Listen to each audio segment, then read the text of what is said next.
of times people will choose sayings over their lives and to encourage themselves because, that keeps them going for whatever a goal may be. For instance, being in school might be just something of keep the course, yada yada. For me personally, a word of affirmation was spoken over my life at around the age of 8. I remember wanting to learn scripture to just be able to recite it off the top of my head. So I remember taking my Bible and plopping down on my bed and doing the circle and drop with my finger, and I landed on a passage that has stuck with me since that day. It's John 14, 1 through 4. Let not your heart be troubled. If you believe in God, believe also in me. In my Father's house are many mansions. If it were not so, I would have told you.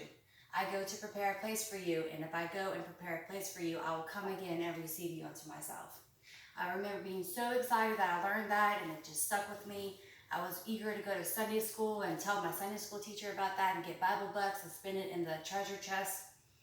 I meditated on it day and night. For some reason, it just stuck with me, and it stored into my long-term memory. But then I grew up. As a teen and young adult, I started to live in disobedience to God and not walking in the ways of that I should have been walking. And before long, to make a long story short, my world came crashing down. Everything was turned on its head, and I was faced with fear and uncertainty and just in a very low spot. As a young adult, I was diagnosed with generalized anxiety disorder. According to the Anxiety and Depression Association of America, anxiety and depression is the most common mental illness in America, affecting over 40 million adults over the age of 18. More of those are undiagnosed, and only 36.9% receive treatment. And that brings me to today. Yes, I am diagnosed with generalized anxiety disorder. Yes, I have dealt with panic attacks that come in out of nowhere.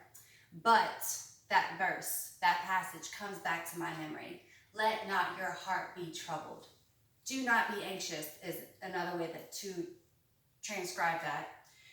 I never did finish that story until I became an adult. And in that passage, Jesus is talking to his disciples about his upcoming death. And he's also telling them about his resurrection. And he's saying to them, do not be afraid. I am going away, but I'm going to come again and get you.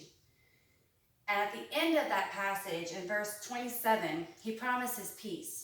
He goes on to say, John 14, 27, peace I leave with you, my peace I give you. People may speak personal affirmations over their lives, but I believe that at the age of 8 years old, God spoke this affirmation over my life, knowing what I would go through as an adult, that I would face anxiety and I would face uncertainty. And he was saying to me, at 8 years old, don't let your heart be troubled. Whatever you're facing in your life, do not be afraid. And then at the end of the story, which is not the ultimate end of my story, but at the end of this chapter, he was saying to me, my peace I leave with you, my peace I give you. And the same can be said over each and every one of you today. Thank you.